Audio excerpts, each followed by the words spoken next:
Hello दोस्तों, नमस्कार, आदाब। कैसे हैं आप सब? उम्मीद है आप सब ठीक होंगे। आज हम पाठ्यक्रम सामान्य ज्ञान के विषय इतिहास में प्राचीन इतिहास के महत्वपूर्ण प्रश्नों का डिस्कशन करेंगे। तो आइए शुरू करते हैं आज का डिस्कशन। किस गुप्त शासक का कविराज के उपनाम से भी जाना जाता है? यह को होगा, किस गुप्त शासक को कविराज के उपनाम से भी जाना जाता है? तो मित्रों हो जाएगा समुद्रगुप्त। समुद्रगुप्त को कविराज के भी नाम से जाना जाता है। किस गुप्त शासक को इतिहासकारों ने भारत का नेपोलियन कहा? समुद्रगुप्त को भारत का नेपोलियन कहा जाता है। कहाँ से गुप्तकालीन व्यापारिक निगमों के 274 मोहरें जो है कि प्राप्त हुई हैं? वो वैशाली, बिहार से। चंद्रगुप्त द्वितीय का प्रधान सेनापति जो कि एक प्रकांड शैव विद्वान था, कौन था? तो वो था वीर सिंह। महात्मा बुद्ध की गुप्तकालीन 5 से 7 फीट ऊंची ताम्र मूर्ति कहाँ से मिली है? वो नालंदा से मिली है, जो कि बिहार में स्थित है। नीति शतक, श्रृंगार शतक तथा वैराग्य शतक किस गुप्तकालीन कवि की रचनाएं हैं? तो ये भर्तृहरि की रचनाएं हैं। नीति शतक, श्रृंगार शतक और वैराग्य शतक। गुप्त वंश का अंतिम प्रतापी शासक कौन था? तो स्कंदगुप्त। किस गुप्त शासक का शासनकाल स्वर्ण युग के नाम से जाना जाता है? तो चंद्रगुप्त द्वितीय का जो शासनकाल है मित्र, वो स्वर्ण युग के नाम से जाना जाता है। तो चंद्रगुप्त द्वितीय आंसर हो जाएगा। गुप्त शासकों में सर्वप्रथम किसने अश्वमेघ यज्ञ किया तथा अश्वमेघ कर्ता की उपाधि धारण की? तो समुद्रगुप्त ने सर्वप्रथम अश्वमेघ यज्ञ शुरू किया था गुप्त शासकों में। पुष्यभूति या वर्धन वंश की स्थापना किसने तथा कहाँ की? तो पुष्यभूति या वर्धन वंश की स्थापना जो है कि पुष्यभूति ने थानेश्वर से की। हर्षवर्धन कब तथा कितने वर्ष की आयु में गद्दी पर बैठा? तो हर्षवर्धन जो है कि 606 ईस्वी में 16 वर्ष की आयु में बैठा। हर्षवर्धन की पहली राजधानी कहाँ थी? तो थानेश्वर। कन्नौज का संरक्षक बनने के बाद हर्षवर्धन ने अपनी नई राजधानी कहाँ स्थापित की? तो कन्नौज में। हर्षवर्धन अपने समकालीन किस शक्तिशाली शासक से पराजित हुआ था? तो हर्षवर्धन जो है कि पुलकेशिन द्वितीय से पराजित हुआ था। हर्षवर्धन की मृत्यु किस ईस्वी में हुई? हर्षवर्धन की मृत्यु कब हुई? तो 647 ईस्वी में। हर्षवर्धन के शासनकाल में भारत आने वाला चीनी यात्री कौन था? तो मित्रों हर्षवर्धन के समय ह्वेनसांग जो है कि आया था। ह्वेनसांग, हर्षवर्धन, ह्वेनसांग। संवत कब प्रारंभ हुआ? तो 606 ईस्वी में। हर्ष प्रारंभ में किस धर्म का उपासक था? तो शैव धर्म का। हर्षवर्धन ने कब तथा कहाँ प्रथम धर्म का सभा जो है कि आयोजन किया था? तो फरवरी 643 ईस्वी में कन्नौज में जो है कि उसने धर्म सभा का आयोजन किया था। हर्षवर्धन के शासनकाल में भारत आने वाला चीनी यात्री ह्वेनसांग ने बौद्ध धर्म का अध्ययन कहाँ किया? तो ह्वेनसांग जो है कि नालंदा विश्वविद्यालय में बौद्ध धर्म का अध्ययन किया था। वातापी के चालुक्य वंश का संस्थापक कौन था? जय सिंह। वातापी के चालुक्य वंश की राजधानी कहाँ थी? तो वातापी में। वातापी वर्तमान में भारत के किस राज्य तथा किस जिले में स्थित है? तो ये जो है कि कर्नाटक के बीजापुर में स्थित है। जय सिंह के वातापी के चालुक्य वंश का सबसे महत्वपूर्ण शासक कौन हुआ? तो जय सिंह के बाद वातापी का जो है कि सबसे महत्वपूर्ण शासक है वो है पुलकेशिन द्वितीय। पुलकेशिन द्वितीय। वातापी के चालुक्य वंश का अंतिम शासक कौन हुआ? तो कीर्तिवर्मन द्वितीय। वातापी के किस चालुक्य शासक को दक्षिणापथ ईश्वर जो है कि कहा गया है? तो दक्षिण पथ ईश्वर जो है कि पुलकेशिन द्वितीय को कहा गया है। वेंगी के चालुक्य वंश की स्थापना किसने कब तथा वातापी के किस चालुक्य शासक के शासनकाल में की थी? तो ये विष्णुवर्धन ने 615 ईस्वी में पुलकेशिन द्वितीय के शासनकाल में जो है कि वेंगी के चालुक्य की स्थापना जो है कि हुई थी। वेंगी के चालुक्य की राजधानी कहाँ थी? तो वेंगी में थी, जो एल्लौर आंध्र प्रदेश में पड़ता है। वेंगी के चालुक्य वंश का प्रथम शासक कौन था? विष्णुवर्धन। उत्तरकालीन पल्लव वंश का संस्थापक किसे माना जाता है जिसके समय पल्लव इतिहास का नया अध्याय आरंभ हुआ? तो सिंह विष्णु को।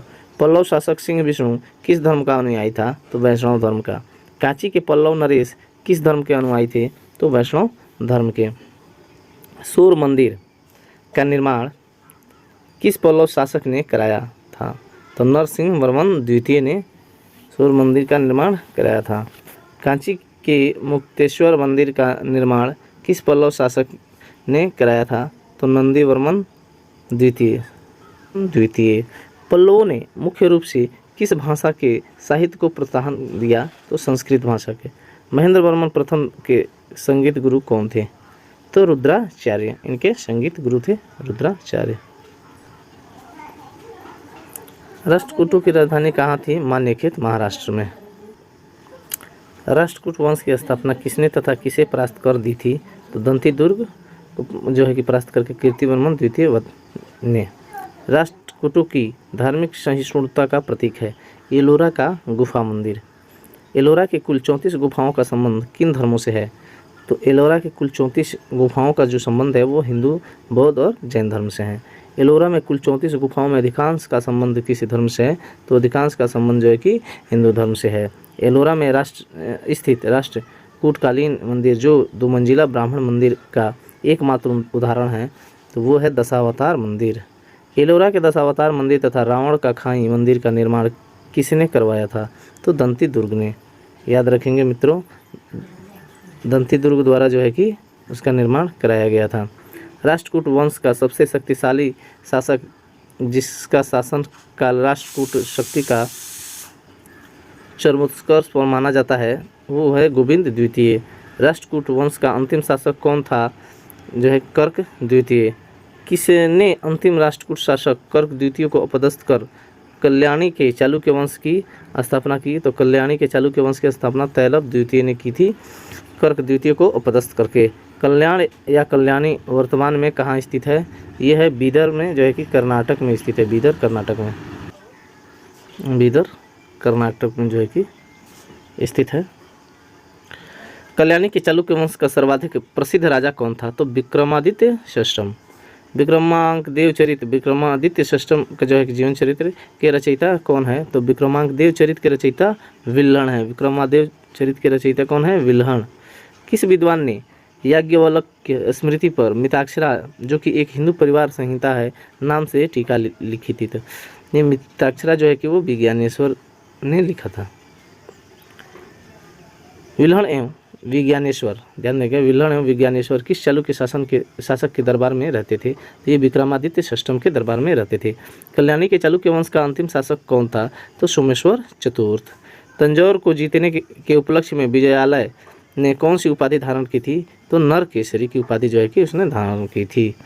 विजयालय का उत्तराधिकारी जो चोलों का प्रथम स्वतंत्र शासक बना कौन था? तो आदित्य प्रथम। ध्यान देंगे, आदित्य प्रथम जो है कि बना था।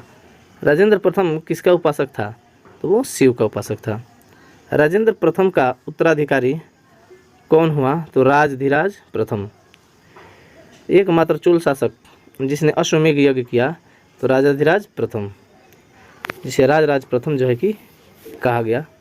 महान चोल मंदिर कहाँ स्थित है? यह किस शैली में निर्मित है? तो इसका निर्माण किस चोल शासक ने करवाया था? तो ये जो है कि तंजावुर में स्थित है जो कि तमिलनाडु में है और ये द्रविड़ शैली में जो है कि इसका निर्माण किया गया है और विजयालय ने इसका निर्माण करवाया था।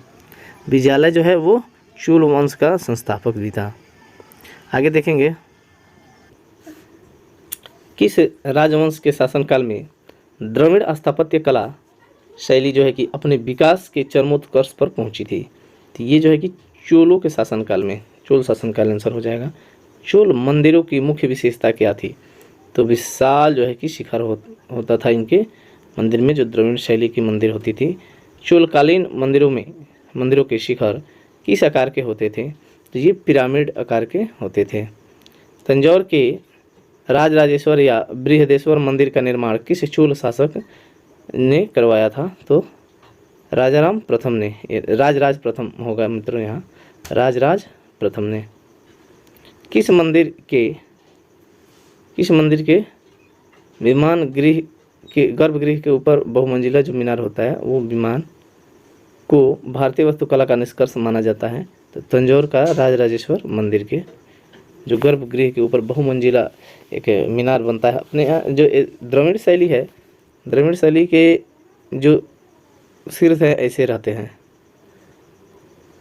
और जो नागर शैली के हैं वो इस तरह के होते हैं। आगे ध्यान देंगे, कावेरी नदी तट पर स्थित गंगईकोंड चोलपुरम के बृहदेश्वर मंदिर का निर्माण किस चोल शासक ने करवाया था? तो ये राजेंद्र प्रथम ने करवाए थे। चोलकालीन विश्व प्रसिद्ध कांसे की बनी नटराज की मूर्ति किस मंदिर में स्थित है? इस मंदिर का निर्माण किस चोल शासक ने करवाया था? तो ये जो है कि चिदम्बरम मंदिर तमिलनाडु में स्थित है और इसको जो है कि परांतक प्रथम ने इसका निर्माण करवाया था। हर्षवर्धन की मृत्यु के उपरांत जिन राजपूत वंशों का उदय हुआ उनमें सर्वाधिक प्रसिद्ध राजवंश था गुर्जर प्रतिहार। गुर्जर प्रतिहार वंश का सबसे महान व प्रतापी शासक कौन था? तो मिहिर भोज था। किस गुर्जर प्रतिहार शासक ने विष्णु के सम्मान में आदिवराह की उपाधि जो है कि धारण की थी? तो मिहिर भोज ने आदिवराह की उपाधि धारण की थी। सम्राट की उपाधि धारण करने वाला गुर्जर प्रतिहार वंश का पहला शासक कौन था? तो वत्सराज। गुर्जर प्रतिहार वंश का अंतिम शासक कौन था? यशपाल। पाल शासन काल में शासन के दो प्रधान केंद्र कहाँ कहाँ जो है कि थे? तो मुंगेर व पाटलिपुत्र में। पाल नरेश किस धर्म के अनुयायी थे? तो ये बौद्ध धर्म के। पाल वंश ने किन शासकों ने परम सौगात की उपाधि धारण की? पाल वंश के धर्मपाल व देवपाल ने परम सौगात की जो है कि उपाधि धारण की थी। किस पाल शासक को नालंदा विश्वविद्यालय को पुनर्जीवित करने का श्रेय है? तो धर्मपाल को। पाल वंश का सबसे योग्य शासक किसे माना जाता है? धर्मपाल को। पाल वंश का सबसे शक्तिशाली शासक किसे माना जाता है? देवपाल को। किस पाल शासक के वर्तमान भागलपुर के कहलगांव के निकट विक्रमशिला विश्वविद्यालय की स्थापना की थी? तो धर्मपाल ने जो है कि विक्रमशिला विश्वविद्यालय की स्थापना की थी। त्रिपक्षीय संघर्ष किस नगर पर कब्जा करने के लिए शुरू हुआ था? तो वो कन्नौज पे कब्जा करने के लिए त्रिपक्षीय संघर्ष शुरू हुआ था। कलिंग के मेघवाहन या चेदी वंश का संस्थापक किसे माना जाता है? तो महामेघवाहन को। कलिंग के चेदी वंश का महान व एकमात्र उल्लेखनीय शासक कौन था? तो खारवेल। खारवेल के बारे में जानकारी का एकमात्र स्रोत है तो हाथी गुम्फा का शिलालेख। हाथी गुम्फा का शिलालेख। हिंदी भाषा का प्रथम महाकाव्य किसे कहा जाता है? तो पृथ्वीराज रासो को। पृथ्वीराज रासो के रचयिता चंद्रबरदाई थे और चंद्रबरदाई जो है कि किस शासक के राजकवि थे? तो पृथ्वीराज चौहान के। तराइन का प्रथम युद्ध जिसमें पृथ्वीराज चौहान की जीत हुई कब तथा किसके साथ हुई थी? तो 1191 में जो है कि मोहम्मद गोरी के साथ तराइन के प्रथम युद्ध हुई जिसमें पृथ्वीराज चौहान जीते। किस युद्ध के बाद उत्तर भारत में पहली बार मुस्लिम राज्य स्थापित हुआ? तो तराइन का जो द्वितीय युद्ध था 1192 में जो है कि मोहम्मद गोरी और पृथ्वीराज चौहान के बीच में हुआ था जिसमें जयचंद ने धोखा किया और पृथ्वीराज चौहान की हार हुई। तभी से जो है कि उत्तर भारत में जो है कि मुस्लिम राज्य स्थापित हुआ। 1192 ईस्वी के तराइन युद्ध के द्वितीय युद्ध में पृथ्वीराज चौहान किनके हाथों पराजित हुए? तो वही मोहम्मद गोरी के हाथों। चंदेल वंश का प्रथम स्वतंत्र शासक खजुराहो अभिलेख में जिसे कुरु प्रदेश के लिए झंझावात और गुर्जरों के लिए अग्नि के समान कहा जो है कि गया है यशोवर्मन। चंदेल शासकों की सैनिक राजधानी कहाँ थी? कालिंजर में। खजुराहो के अधिकांश मंदिरों का निर्माण किस चंदेल शासक द्वारा करवाया जो है गया था? धंगदेव द्वारा। सेन वंश का प्रथम स्वतंत्र शासक कौन था? विजय सेन। किस सेन शासक ने अपने नाम पर एक संवत चलवाया था? तो लक्ष्मण सेन ने। बंगाल का अंतिम स्वतंत्र हिंदू शासक किसे माना जाता है? तो लक्ष्मण सेन को। श्रृंगार रस प्रधान ग्रंथ गीत गोविंद की रचना किसने की थी? तो जयदेव ने। आर्य सप्तशती की रचना किसने की थी? तो गोवर्धन ने। जयदेव, धोई, गोवर्धन व हल्लायुध किस शासक के दरबार में रहते थे? तो ये लक्ष्मण सेन के दरबारी कवि थे। आब पर्वत जो कि राजस्थान में है पर दिलवाड़ा का जैन मंदिर किसने बनवाया था? तो विमल शाह ने। किस सोलंकी शासक ने राजस्थान के माउंट आबू पर पर्वत पर एक मंडप बनाकर अपने सातों पूर्वजों की गजारोही मूर्तियां स्थापित की थी? तो जय सिंह सिद्धराज ने। सोलंकी वंश का सबसे योग्य व प्रतापी शासक कौन था? जय सिंह सिद्धराज। गुप्त राज नहीं, सॉरी मित्रों, गुजरात का अंतिम हिंदू शासक कौन था? तो गुजरात का हिंदू शासक कर्ण सिंह जो है कि द्वितीय था, कर्ण द्वितीय। कश्मीर के लोहार वंश का अंतिम शासक कौन था? जय सिंह। उड़ीसा के किस शासक ने पुरी जिले में समुद्र तट पर स्थित कोणार्क के सूर्य मंदिर का जो है कि निर्माण करवाया था? तो नरसिंह प्रथम ने। होयसल वंश का वास्तविक संस्थापक व पहला स्वतंत्र शासक कौन था? तो ये विष्णुवर्धन था। कौन होयसल शासक महान विद्या प्रेमी तथा कला का संरक्षक था? तो नरसिंह द्वितीय। किस होयसल शासक ने सर्वप्रथम होयसल राज्य की राजधानी द्वार समुद्र में स्थानांतरित की थी? तो विष्णुवर्धन ने। सिसोदिया वंश का सबसे प्रतापी राजा कौन था? तो महाराणा प्रताप। महाराणा प्रताप सिसोदिया वंश का सबसे प्रतापी राजा था। महाराणा प्रताप किस ईस्वी में तथा कहाँ हुए युद्ध में पराजित हुए? 1576 ईस्वी में हल्दी घाटी के युद्ध में पराजित हुए। हल्दी घाटी का युद्ध महाराणा प्रताप तथा मुगल सम्राट अकबर के किस सेनापति के बीच हुआ था? तो मान सिंह के। मेवाड़ के सिसोदिया वंश किस राजा ने अपने विजय के उपलक्ष्य में चित्तौड़ में एक विजय स्तंभ व कीर्ति स्तंभ का निर्माण करवाया था? तो राणा कुंभा ने। तो मित्र, ये रहे प्राचीन भारत के इतिहास के कुछ महत्वपूर्ण प्रश्नों का डिस्कशन जो कि सभी एनसीईआरटी पर आधारित हैं। आशा करते हैं वीडियो आपको अच्छी लगी हो तो दोस्तों में शेयर करें। चैनल पर नए हो तो चैनल को सब्सक्राइब करें।